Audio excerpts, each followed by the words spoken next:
and she's got big time lawyers, and the president was, I think, the second to the last person that she added to the board. But you can. We've had people in this seminar get a hold of Bill Gates.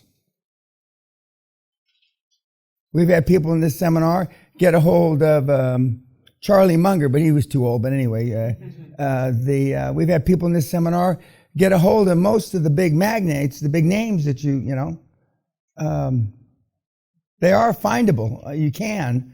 And there's always some moron secretary, or there's always some moron assistant that, you know, that will give you a confidential cell number, you know. So how confidential is it? It's not too confidential. But most of the big names have been contacted by the kids that have been here in the last 20 years, 20 plus years. Yeah. Talk to Bill. Hey, Bill, what's happening? You know, let's chill. I don't know what they said to him. I wasn't on the phone call. But apparently the longest contact was with Munger.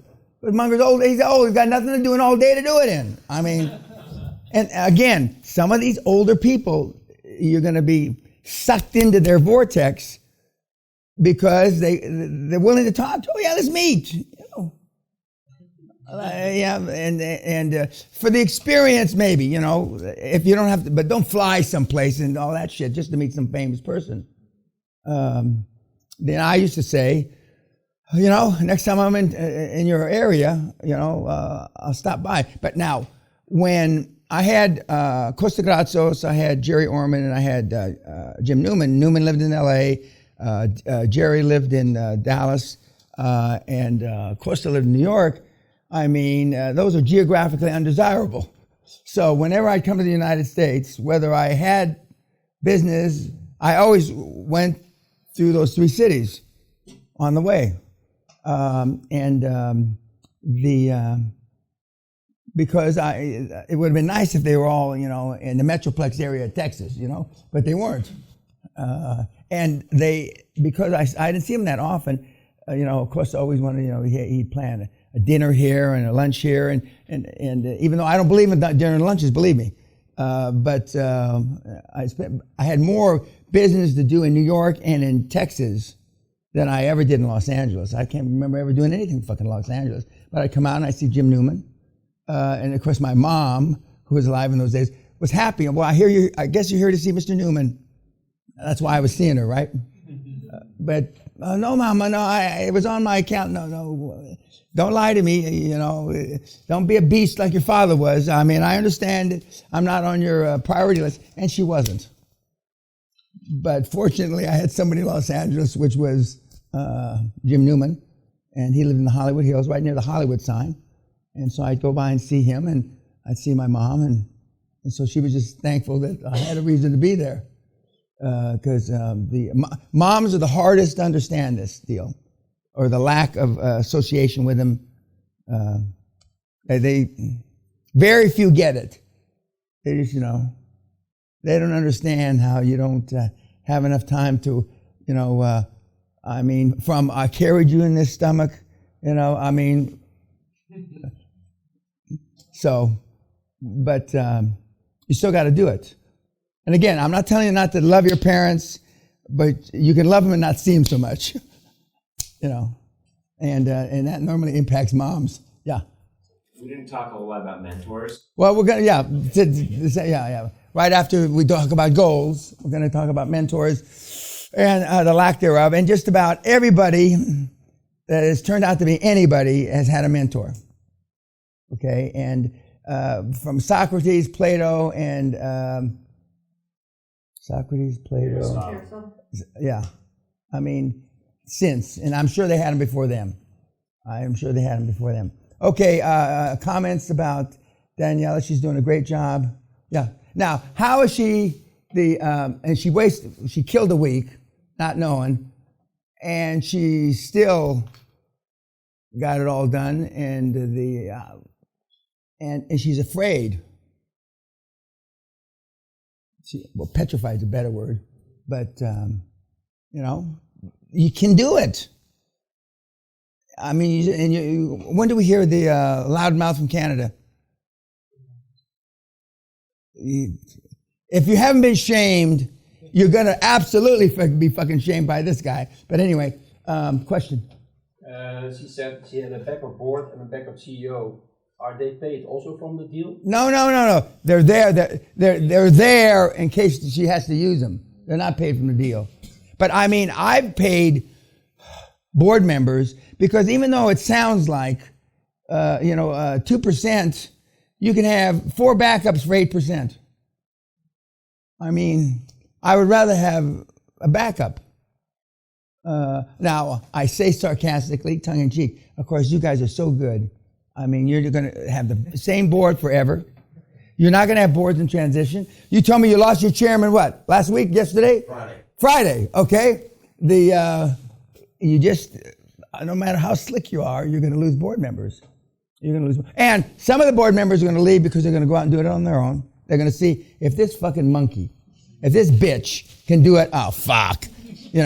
Who knows nothing. Shame them. Yeah. And they go out and do it. And that happens. And the NDAs are like toilet paper. Unless you're going to go to court and fight them, NDA means nothing. And they know it. So, yeah, I believe in the backup system, but you don't call them backup, How do you, where are they? What do they know? No. You the vision, okay, the dream, but I mean, when it gets down to picking who the CFO is, it wasn't him or wasn't her. And do they know that, or? Oh well, no. And if you are talking to more than one person about the position, and you decide on somebody, you don't send them a fucking text. You send them a nice email. I used to like to do it in person, depending on how many times you interface. You interface 4, 5, 6 times. I'd have a meeting, a cup of coffee. Right now I've decided to go with this guy, but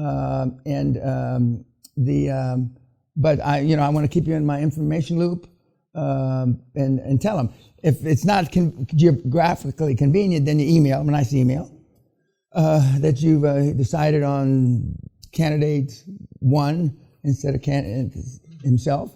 And they understand. And these guys are interviewing. And the important thing is, remember, you're interviewing them, and you're interviewing the accountants, you're interviewing the lawyers, what they can do for you, what services they can do for you. And the second time that you meet the accountants and the lawyers, when they bring out the guns, they bring out the 3 or 4 or 5 partners, they bring out the tax advisory partners and the this partners and the that partners.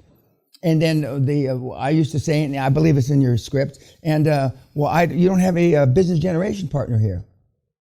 And then they laugh. Let's say, my business generation. In other words, you're generating business for me. And they all kind of laugh, and they realize they pull up their skirts after, later. Now it used to be, I don't know if it still is, gals didn't fuck somebody on the first 3 dates or the first 2. I don't know if that's anymore. I don't know if anybody keeps track. But back when I was a young guy, only bad girls fucked you the first date. Semi-bad girls fucked you the second date. Loose girls fucked you the third date. And everybody fucked you the fourth date. Okay? Now, do they keep track like that anymore? Yeah? Yeah, you look like a virgin. Yeah, I understand. Yeah. But I mean, my quantum leap was getting from the impression of the first to the fourth, without going through the second and the third. Okay, comments about Danielle, other than she's doing a great job. And English, she has not spoken English. When she came to the seminar, in 24 years, since she took it in high school, she's in early 40s, she didn't say anything during the seminar. She was right about that. So she interviewed all these 8 people on the phone, she's in Bulgaria, so I mean, first phone in person. But they were in Germany too. Well, she was splitting her time between Germany, because I believe she lives in Munich, and I mean it's close. And I believe she's got either a 12 or a 14-year-old son, I forget which, who goes to school in Germany, I believe.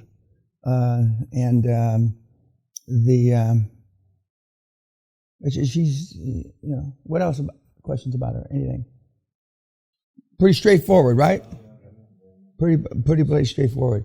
I loved her enthusiasm and vision. That was very. Yeah. that she could. Well, I mean, in your templates it says vision. She's only saying what she fucking reads. I mean, this is not the black magic or Chinese magic or blue magic. It's the stuff that works, and we change.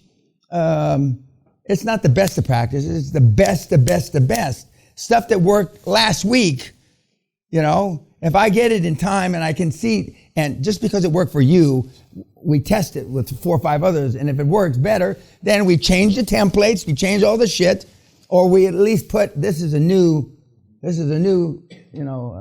that seems to be working out there. Like the reason why, we've never used a contingent, but it used to be delayed success fees, and then it was delayed fees, and now it's rolled fees. And the reason we know, and all 3 of those work, but we wouldn't know that those other 2 worked unless you guys tested them. And in the script, when you're interviewing, he says, I'm sure you do business with private equity firms. These are the accountants and the lawyers. And they say, absolutely. And then they'll brag and say, yeah, KKR, Blackstone, yeah. Well, then you understand our model perfectly. We're the exact same model, delayed fees, and then they'll say, oh, and then they'll wish you hadn't said it, and then they'll say, cap to 3 deals. I don't like to cap to 3 deals, but that's kind of the industry rule of thumb, cap to 3 deals. And they'll they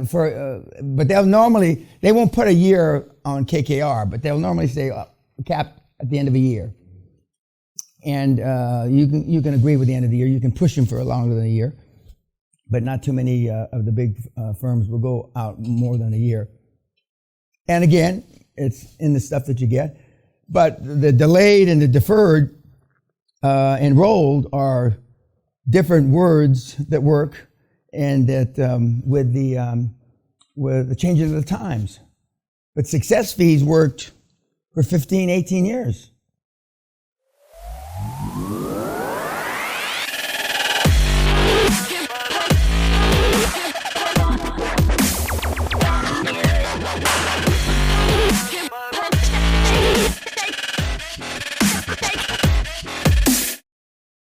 But because it was, you only paid upon a success. But then they started worrying about, well, what if there's never a success? And so then they started to use roll, deferred, delayed. Delayed seems to be the most popular because you're going to get something that's delayed. Okay, that sounds better when they're in front of the management team or at their firm. That sounds better. That means that it sounds like you're never going to have to write them off.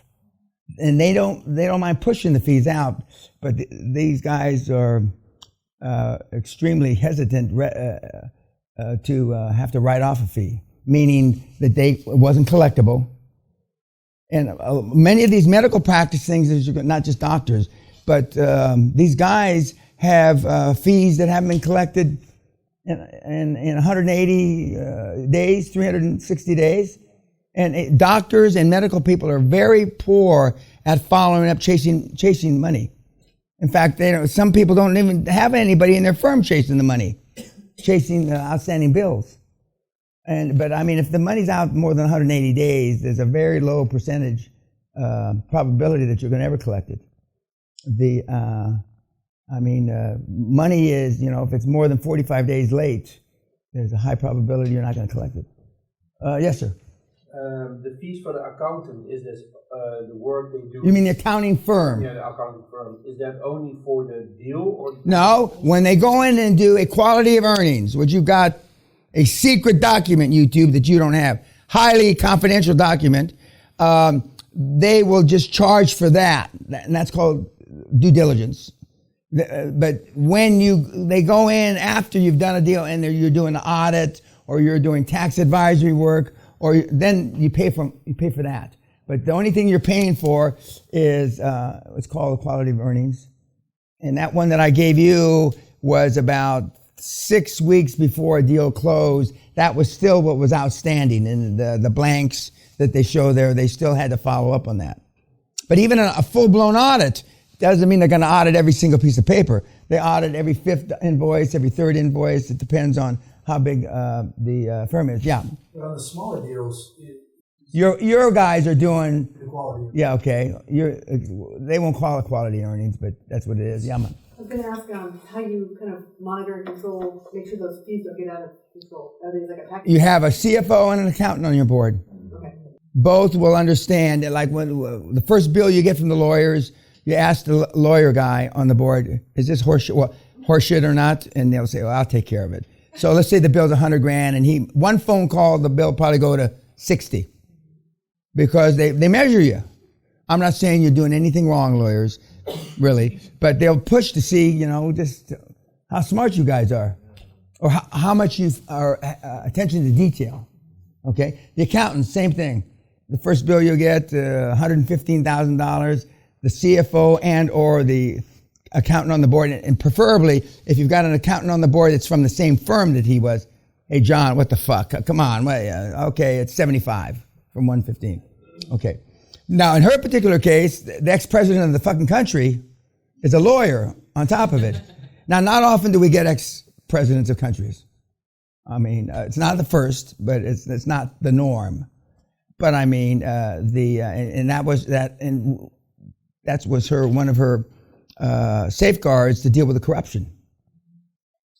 But in those countries, there is corruption. Yeah. You mentioned she's a single mom, and yep. She mentioned. I mean, you could write a book just about like a lot of single moms. They got horror stories beyond your comprehension.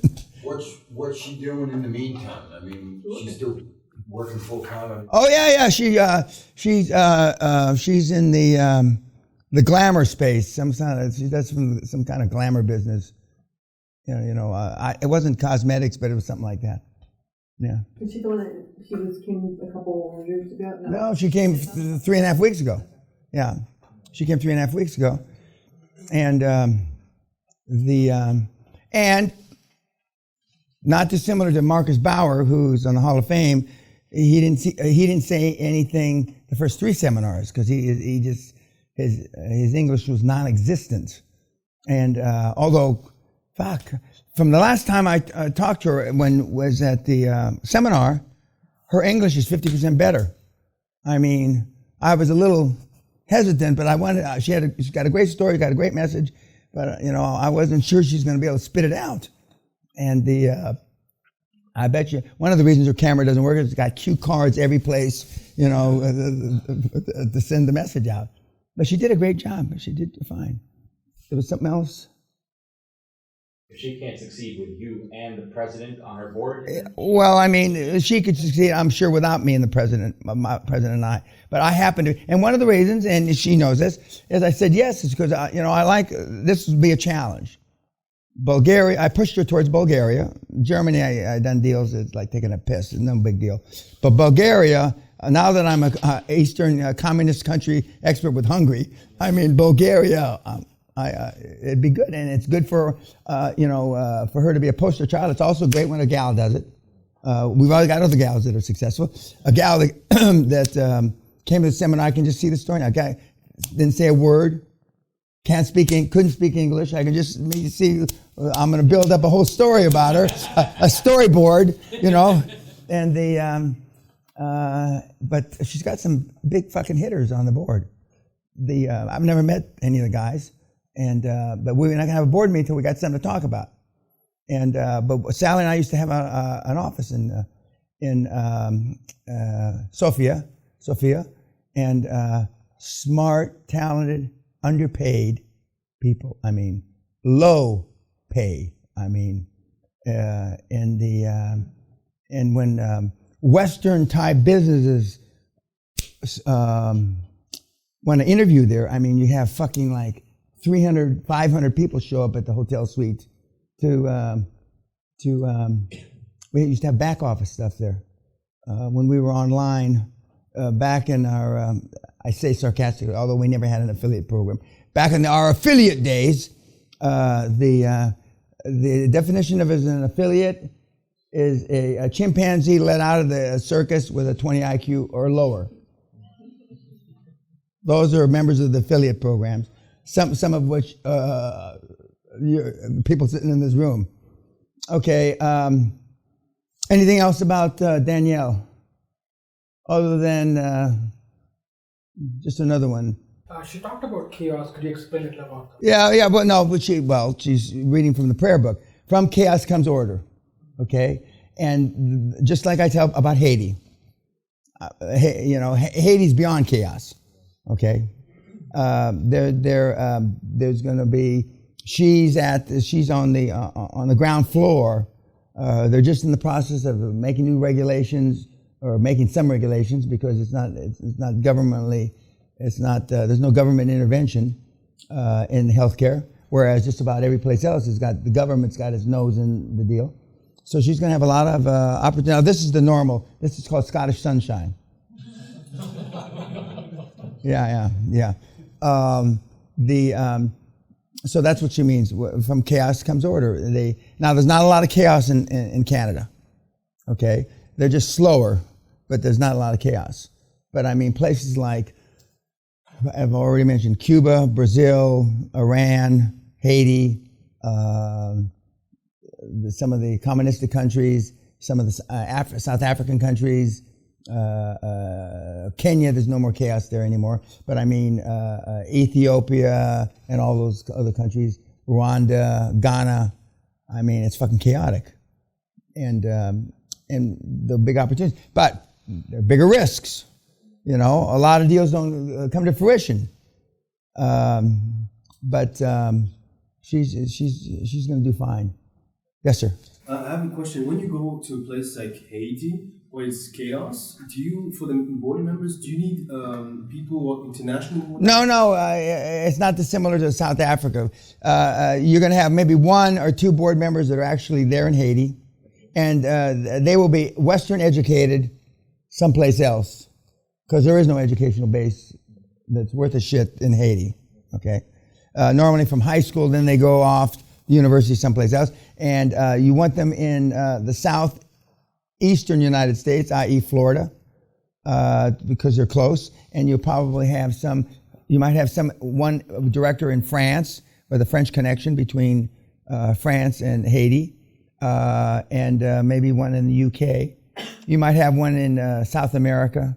But so you'll have a potpourri, you'll have a international board.